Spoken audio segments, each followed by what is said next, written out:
Hi, this is Chris Garvin again, founder of Brilliantopia.com and the future author of many books. The first one will be called Hidden Brilliance, and it talks about just finding hope and healing and actually success as well in the things that drive us crazy about ourselves. It sounds kind of counterintuitive to think that it's the things that drive us crazy that can actually be the source or the focal point of our future success. But it is under those things that drive us crazy, the pervasive problems, the perpetual issues that keep coming up, where we can find the clues to our true strength and the things that will really help us go to not only the next level, but to fulfill our dreams and to fulfill our purpose in this life. Now, in the first video, we talked about the emotional system, how it is the programmer for our subconscious. It's one of two programmers. The first one is our thoughts, and the second one is our feelings. And it's not just our thoughts and not just our feelings, but put them together, and that is the main programming influence on our subconscious. It's not just what happens to us, it's how we feel about and interpret what happens to us. As a focal point of the emotional system, we have these special gifts that have been given to us. In the last video we talked about love, how that is a primary gift given to all of us, the ability, the capacity to love unconditionally. It includes the ability to forgive and to trust. Those may be considered separate gifts, but we all can love. And what happens though is that as we go through life, we get daggers put into that gift. And we don't know what to do with them. All we know is that they hurt, and so we cover them up with Band-Aids, and it creates something else. As we cover up this gift, this special gift, it turns it into something else. At least it looks like something else, so that we can't see what is really inside. That is the heart of it. That is the soft spot. Remember that we spoke about how the things that are most important, that have the greatest value, are the ones that feel the most pain. I would like to talk a little bit more about the emotional system and what it really is and what it means and how important it is to us in our lives. And then I promised that I would show you how I work through my own persistent problems to find the gifts that are lying underneath. The emotional system is talked about in a lot of different areas. Just recently I was reading in a little bit older magazine, about 3 or 4 years old, called Venture Capital Magazine. It's a publication from another country, but they were talking about the emotional system of businesses. I found it very interesting what they had to say. Let me read something to you here. It says that the emotional system of an organization is made up of the emotional reactions, or the in and the out of power behaviors and the limiting thought patterns of a team. The emotional system mostly operates on a subconscious level and acts like a blueprint that determines the result people and businesses experience during the life cycle. As long as persistent problems are not addressed on the level of the emotional system, they cannot be resolved sustainably. So what are we talking about? What is the emotional system of a business?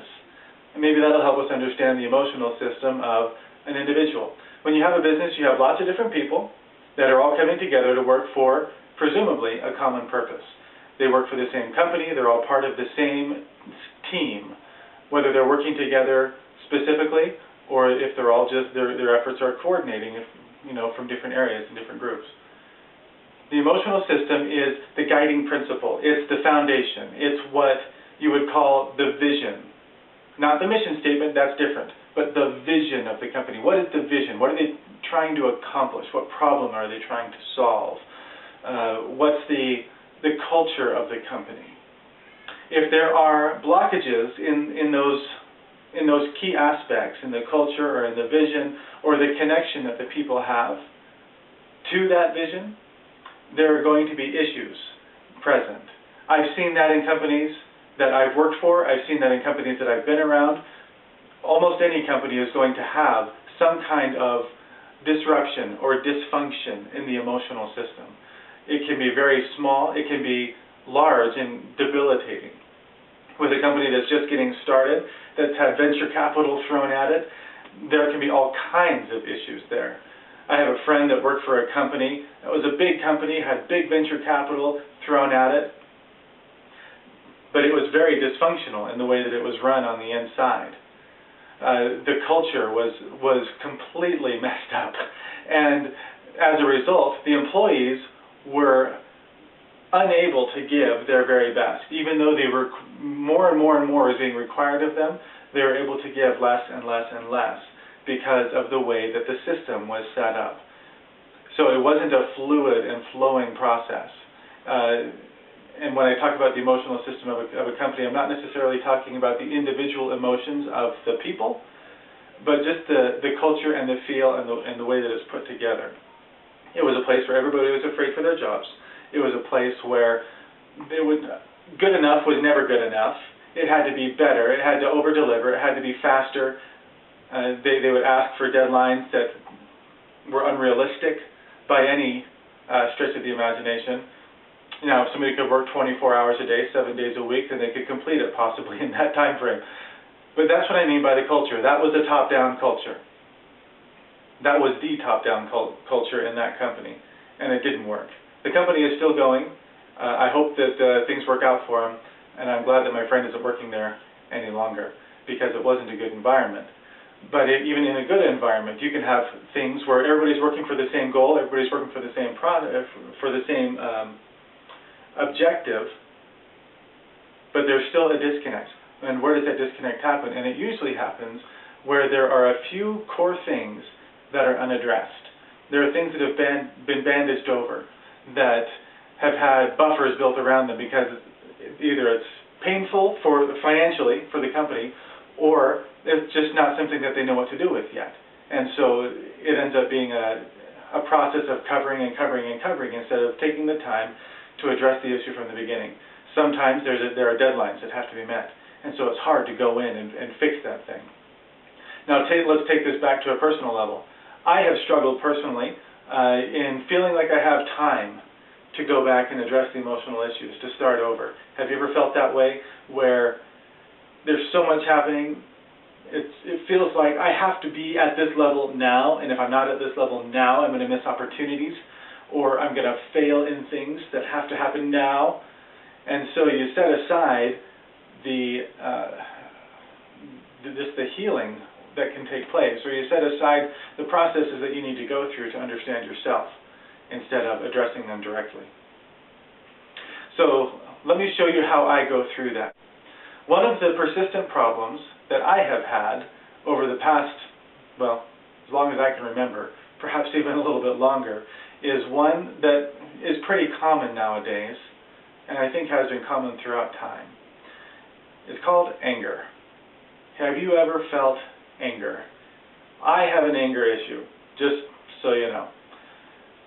And it's been pretty painful, you know, in terms of the results of what can come from being angry. You have to repair relationships. I had to repair a door once because I was angry.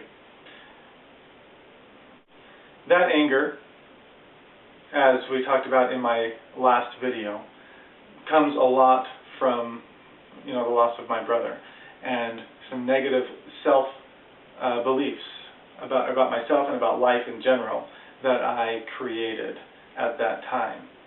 Not knowing what else to do, my particular makeup created these certain beliefs that left me with a lot of anger. And so a few weeks ago, after a particularly big blow-up here at home, you know, my kids had done some things over a period of a morning, and it culminated in one act which by itself wasn't that bad, but it just sent me over, and I blew up, and, you know, it kind of scared me. And so I started thinking, all right, I've got to figure this out. I have a new tool. I've got to figure out what is going on with this anger. Hopefully you don't come to a situation where it feels like it's a crisis before you're able to address this.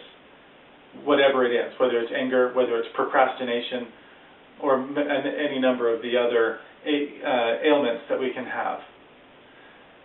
You know, some of them that you may consider in writing down are addiction, or just a feeling of apathy, or depression. I'm not talking the clinical, chemical type of depression, but the situational depression, or the just feeling down. There's something happening inside that is creating those feelings. And our job is to go in and figure out, why is that happening? So bear with me, or go with me, I should say, as we go through this process of figuring out why I've been angry, and maybe you'll find something that will help you as well. Let's start out this way. I like to do it as a bubble map. It just helps me spread everything out instead of going linear on the page. You can do it in any way that you like. This is a way that helps me. It helps me to connect what is going on. And so I think about it. Over my lifetime, what are some of the situations in which I have felt angry? Well, I can feel angry when I'm being ignored. So let's write that down. And I hope you can read my handwriting. So when I feel ignored, it brings about anger. You know, you may feel the same way if you have children. They don't listen. After a while of not listening, you can feel the blood starting to boil and you just get mad, right? Another time is when I feel rejected. When we feel rejected, it can bring about anger. It can bring a lot of other emotions too, but let's focus on the anger for right now. Another time I feel angry is when I feel powerless. Have you ever felt powerless before? Like you don't have the ability to change your surroundings. That you don't have the capacity to fix something, or that as hard as you try, nothing changes. Well, the whole process that we've been talking about can help with this feeling of powerlessness and understanding that there are gifts underneath. Another reason that I feel angry at times is when I feel broken. A corollary to that is when I feel weak. So here are a bunch of reasons and a bunch of times when I feel angry. And so I looked at this, and I created a map much like this. And I thought of different times and different reasons when I feel angry. Ignored by the kids. Rejected by job applications. Feeling powerless to change. Feeling broken when I mess up. Or feeling weak just when I'm worn down, right? So there are a number of times when we can feel these emotions and have this energy. And so I looked at this and I stepped back and I thought, wow, that feels heavy. Doesn't it? If you look at this list, can you identify with any of these things? Do you have any emotions attached to those? It feels heavy, doesn't it? So what I did is I stepped back and this is what I do, and I've done it with others as well. I step back and I look at it and I think, okay, where are some trends here? And the question that I'm asking here again, as I postulated in the first video, is what is the gift underneath here? What can I find underneath all of this that shows light on who I really am, as opposed to all of these reactions and all of these situations? Because, you know, you think about it, if you're ignored, you can react to that in many different ways. My emotional programming that I've been working on all my life has led to anger. So, what are some of the patterns here? What are some categories that we could create? And as I look at this, I can see that those two go together. Feeling weak and powerless, they're very, very similar. Rejected and ignored, those are very similar. Broken is kind of in a league of its own there, isn't it? So, what could be underneath there? If that's how I feel right before I get angry, what's just on the other side of that? Or the question is, what is getting hurt? What gift is in pain under there? And as I thought about this, you may be coming up with some ideas right now as you watch this, but as I thought about it, I came up with 3 gifts that for me changed the way I look at myself, and have begun a process of fixing my emotional system to the point that I'm able to do what I'm doing right now.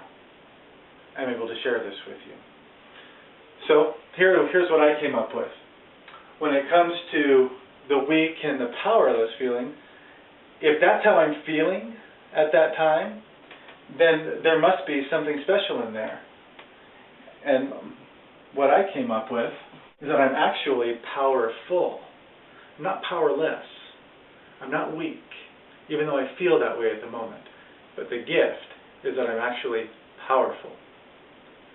And we could go through a whole process of analyzing why I don't feel powerful, and you can do the same thing with the gifts that you come up with. And thinking, okay, what are the layers and the barriers that I've been putting around that, and what are the experiences that have caused those?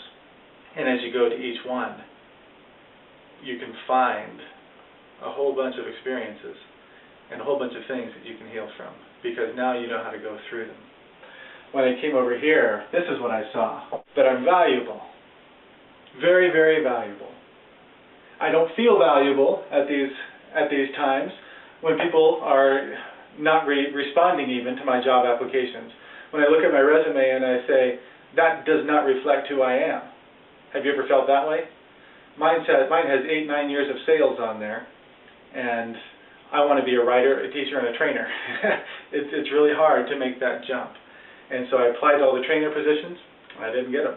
I applied to sales positions, and I got offered some of them, but then I made a decision and I turned them down. And now here we are. And when I look at this one, broken, if I'm feeling broken, then what's the gift that's underneath there? And as I thought about it, I realized I'm actually whole. I'm as whole as I need to be. I'm as complete as I need to be. If you look at somebody that has, even if they have an arm missing, we might not say that they're whole physically, but is that person less of a person because the arm is missing? And let's go even a little bit more common. If somebody has, let's stick with the arm, somebody has a big cut on their arm, a big gouge, maybe even a big scar, do we look at that person and say, oh, yeah, he's messed up? No, we don't. We don't. He's still a whole person. He just has a scar. He has a wound. Everybody gets wounds, right? So why is it any different with the emotions and the emotional system? It also becomes wounded. It also becomes injured. It also can lose portions of it. But we are still whole. My religious faith personally helps me with this one. And people have lots of different ways of dealing with the feeling of being broken and realizing that, well, actually I'm not. I am whole. There's a difference between being damaged goods, and being injured goods. Damaged may or may not be able to be fixed. Injured? Absolutely. So as I look at these and I went through this process, I realized, oh my goodness, on the inside of all of this muck, on the inside of all of this pain, are actually these powerful, wonderful gifts that are inside of me that I can use. I'm not defective or deficient, which are words that I use to describe myself. Underachiever has been my my description of myself for most of my life. But I don't feel that way anymore. And a lot of it has to do with this process that we've just gone through. So I invite you to take some of those persistent problems and draw a diagram, much like I have drawn. You can be as detailed or as basic as you want, as simple as you want. But write it down and go through it and map it out and figure out, where is all of this coming from? Why do I procrastinate? Why do I overeat? Why am I addicted to this? What is it that is causing me to do this? And what is underneath there? What is the gift? As you do that, I can tell you, your life is going to change. You're going to see yourself differently. Remember how we talked about paradigms before? Here's a paradigm shift for you. You can see things from a new light. You can be looking at it with true knowledge.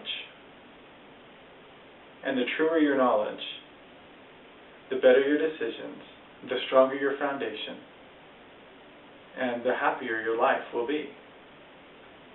So go for it. Be brave. It takes some courage to go through this stuff and to look at it. But I promise you, it'll be worth it.